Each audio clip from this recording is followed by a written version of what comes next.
In this episode, we're going to take a look at the VALOI easy120 home scanning system for negatives.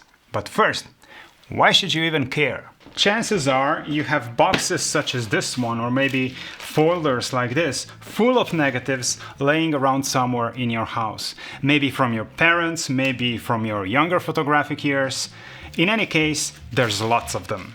It could be you have one of these, either because you still love shooting with them, or you're one of the younger ones who wants to see what this analog craze is all about. I mean, just listen to this. In any case, you'll need to find a way to turn this into something more consumable in 2026. Of course, you can go for a lab scan, which I guess is fine for a roll or two. But if you have huge boxes, big archive, and if you want to build some long-term commitment to film, you better figure out how to sell a kidney. So you say, okay, I'm gonna buy a scanner, a film scanner, big, expensive film scanner to get the best negatives possible scanned at home, and it's big and it's expensive and it comes with trays like this one.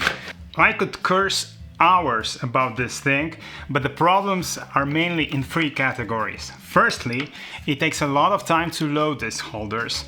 Secondly, it takes a lot of time to scan them. The scanners are really slow.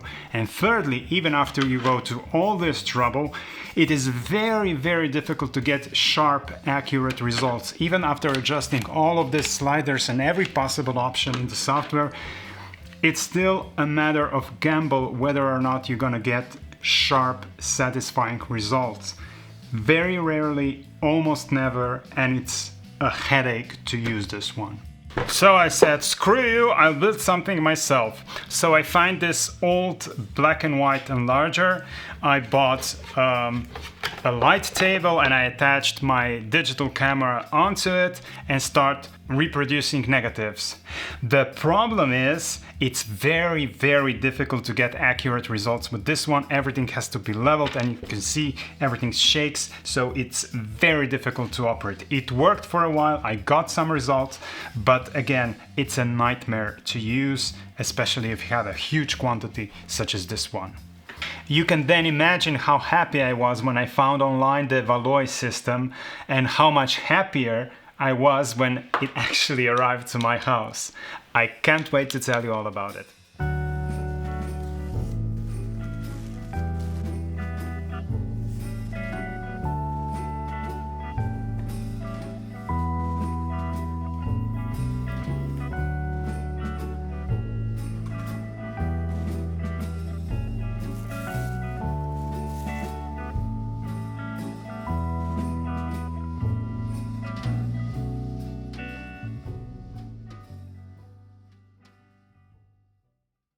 The VALOI easy120 system is very simple at its core.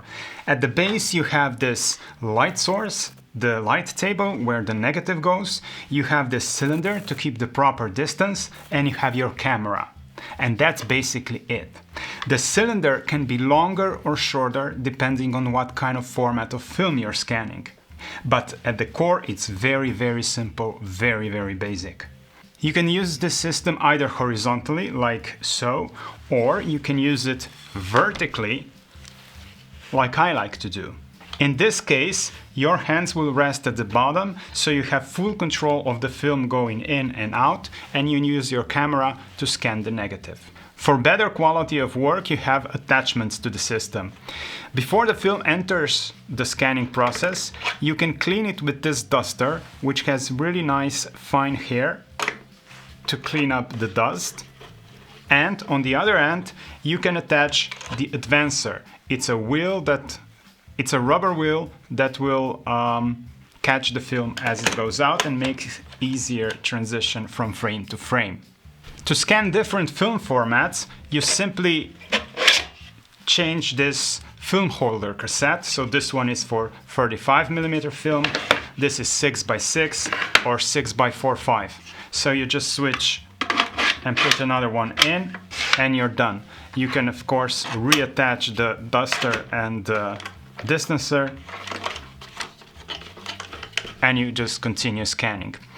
Of course, when you go from a smaller to a larger format film, you will have to extend the distance from the camera to the film plane.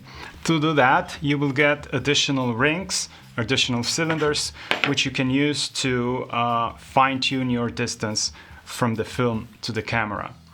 So let's try and scan a few shots from this film.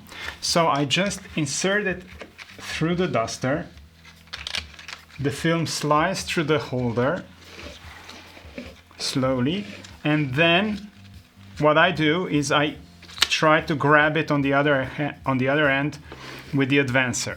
From here on, I can control the film with this knob. If the camera is not completely parallel to the system, I just unlock this screw and I can rotate it around to make everything completely parallel. Once I'm happy, I lock back. If I need some additional fine-tuning with the distance from the camera, between the lens and the cylinder, there is this helicoid, which I also unscrew, and I can fine-tune the position of the camera down to a fraction of a millimeter.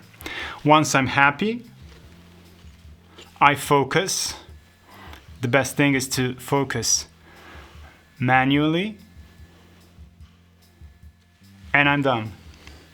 From here on, I just put it back to the first frame, take a shot, advance the film to the second frame, take a shot, grab it with the advancer, third frame, take a shot, fourth frame, take a shot, and so on.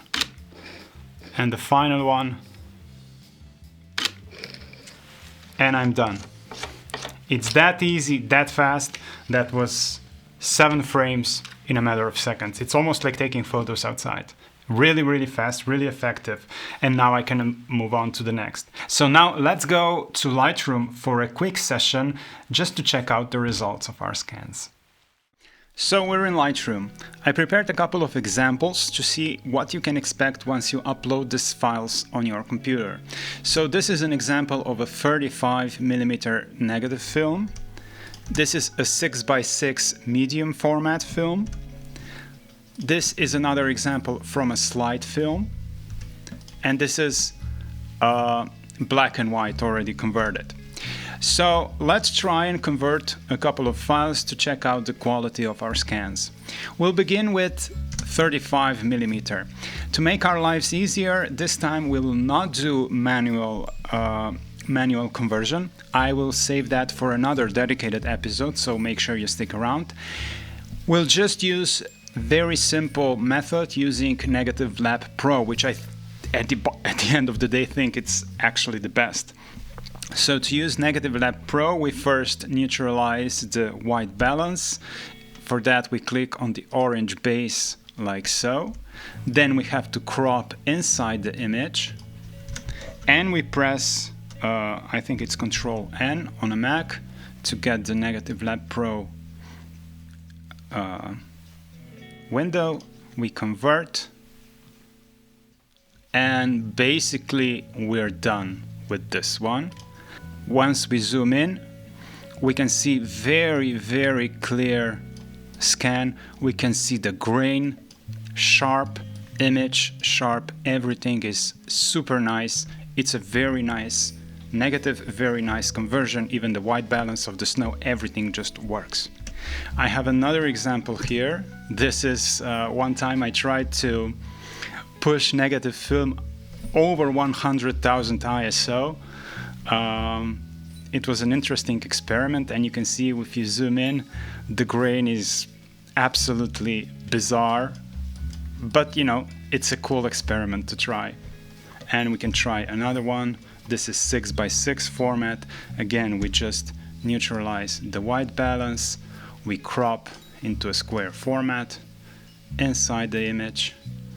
This is Hasselblad, a studio session. And almost immediately, right off the bat, a perfect image. We maybe just slightly adjust the white balance. We click apply and we have the scan. So if we zoom in on her hair, we see absolutely perfectly sharp. So there you have it. This is the first very short overview of our files. I have 2 more episodes down the pipeline. One is to check out advanced features and more detailed look into the VALOI system. And secondly, we're going to take a very deep dive into the negative conversion. So make sure you stick around for this too. And back to studio. So to conclude, I cannot but recommend this system, even though it can set you back for about 600 to 700 euros, which is a lot of money for entire setup. But at the same time, if you compare that to lab scanning, I think you can get for about 20 to 30 rolls of film, which is really not that much. And if you have a huge archive and if you have long-term plans shooting film, this investment will return very, very quickly.